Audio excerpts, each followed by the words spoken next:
सध्या राज्यभरामध्ये तूर खरेदीचा मुद्दा, तूर खरेदीचा प्रश्न हा चांगलाच गाजतो आहे। परंतु या सगळ्या प्रश्नामध्ये नाफेडचे अधिकारी, कृषी उत्पन्न बाजार समित्या आणि व्यापारी या सगळ्यांचं संगनमत होतं का, साटलट होतं का, याचा पुरावा देणारं एक उत्तम उदाहरण यवतमाळमध्ये समोर आलंय।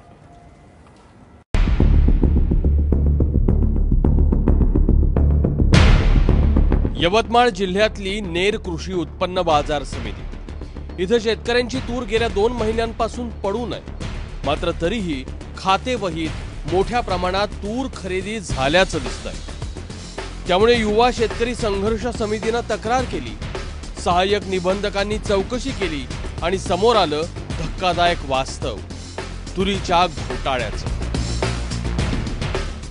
त्या यादीत आम्हाला असं आढळून आलं की एका व्यापाऱ्याच्या नावाने 2-2, 3-3 वेळा तूर विकल्या गेली आणि तेच नाही तर 25 क्विंटलची मर्यादा असताना 50-50 क्विंटलपर्यंत तूर विकल्या गेली।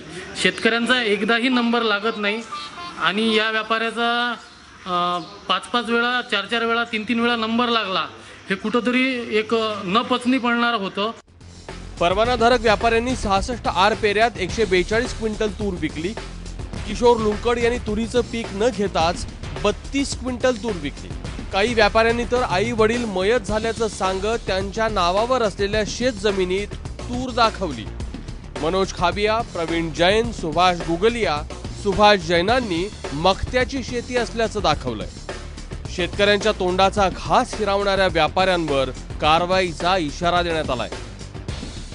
त्यामध्ये त्यांनी जो 7-12 आणि त्यावर जो तुरीचा पेरा आहे तो पेरा पाहून त्यांनी जे विक्री केलेली आहे नाफेड खरेदी केंद्रावर त्याचा ताळमेळ जुळतो का हे बघितलं आणि त्यानुसारच अहवाल तयार झाला। तक्रारीमध्ये जे होते ना त्यापैकी 20 असे व्यापारी होते की त्यांचं ट्रान्झॅक्शन जास्त होतं, तर त्या 20 व्यापाऱ्यांची चौकशी झालेली आहे। सदर चौकशी अहवालामध्ये साधारणतः सुमारे 20 व्यापाऱ्यांच्या संदर्भामध्ये त्यांनी सादर केलेले 7 बारे व त्यांनी विकलेला साठा याचा ताळमेळ जुळून आलेला नाही असं दिसून येत आहे।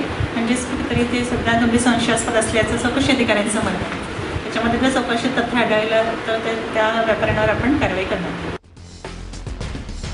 नेर कृषी उत्पन्न बाजार समितीतला घोटाळा हिमनगाचं टोक आहे। राज्यभरातल्या बाजार समित्यांमध्ये विना अंघोळ पाणी दिवस रात्र उपाशी राहून दिवस काढणाऱ्या शेतकऱ्यांची चेष्टा आहे। त्यामुळे राज्यातल्या प्रत्येक केंद्राची सखोल चौकशी केली तर तुरीचा काळा बाजार कुणी केला हे समोर येईल।